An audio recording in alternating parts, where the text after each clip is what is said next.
الدرس السادس عشر. بسم الله الرحمن الرحيم. الحمد لله رب العالمين، صلى الله وسلم على نبينا محمد وعلى آله وأصحابه أجمعين. الأحكام المتعلقة بالصيام كثيرة، منها أحكام مكملات ومنها أحكام لازمة لصحة الصيام. من الأحكام التي لصحة الصيام أولا أن يكون في الوقت المحدد الذي حدده الله سبحانه وتعالى من طلوع الفجر الثاني إلى غروب الشمس، قوله سبحانه وتعالى: وكلوا واشربوا حتى يتبين لكم الخيط الأبيض من الخيط الأسود من الفجر ثم أتموا الصيام إلى الليل.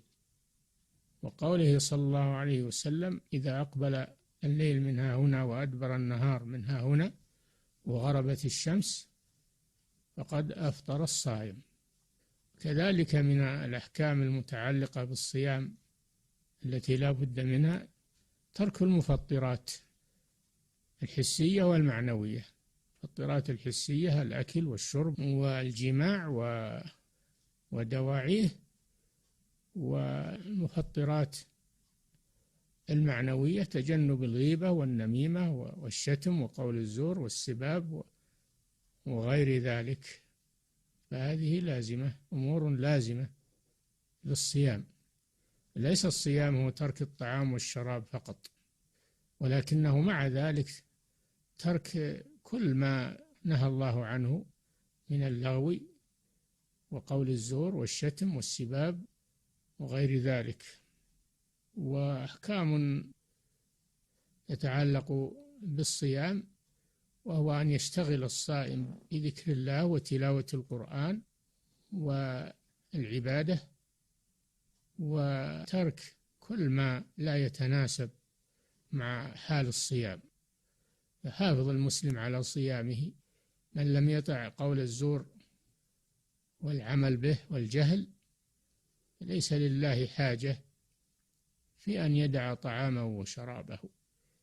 فالصائم يحافظ على صيامه من المؤثرات الحسية والمعنوية، وهذا واجب على كل مسلم. هناك صيام دائم لا يفطر منه إلا بالموت، وهو ترك المحرمات ومن الكلام وغيره. هذا يصوم عن المحرمات من تكليفه وبلوغه إلى أن يتوفاه الله، تجنب المحرمات القولية والفعلية. وهناك صيام عن الطعام والشراب، وهذا له وقت محدد وزمان محدد، ولكن على المسلم أن يحافظ على صيامه. قال صلى الله عليه وسلم: فإن سابه أحد أو شاتمه فليقل إني صائم إني صائم، ولا يرد عليه حتى ولو كان القصاص جائزا، ولكن مع هذا يتركه ويقول إني صائم، يعني لولا أني صائم لرددت عليك. فهذا من آداب الصيام وحرماته. الصائم يحافظ على صيامه، والصيام إنما هو نية مع ترك المفطرات. فالصيام له حرمة وله مكانة.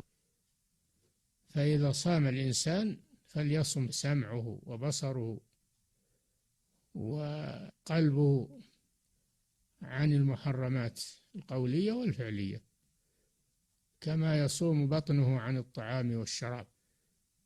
الصيام له حرمة وله مكانة.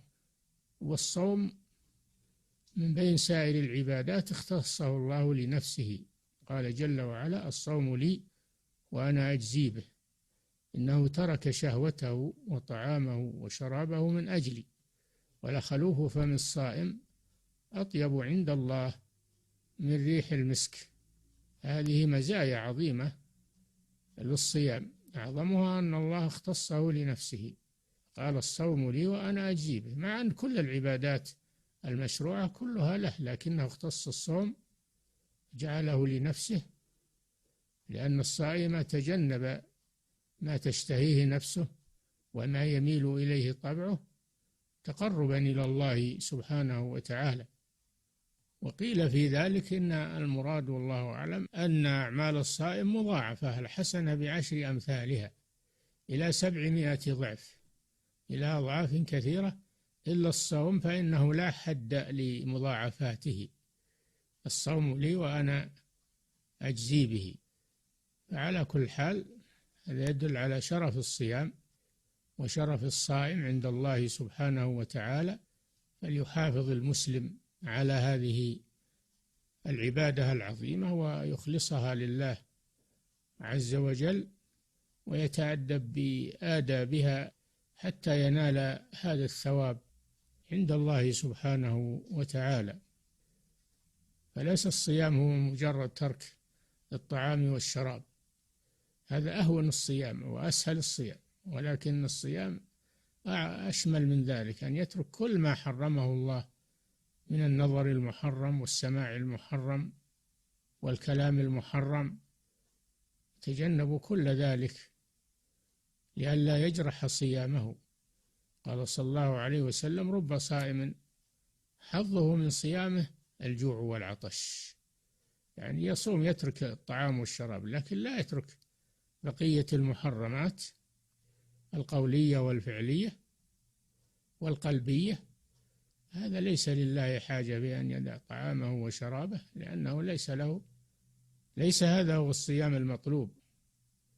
فعلى المسلم أن يتذكر هذا، أن يحافظ على صيامه، أن يتقيد بأحكام الصيام، أن يكون ذلك خالصا لوجه الله سبحانه وتعالى. وصلى الله وسلم على نبينا محمد وعلى آله وأصحابه أجمعين.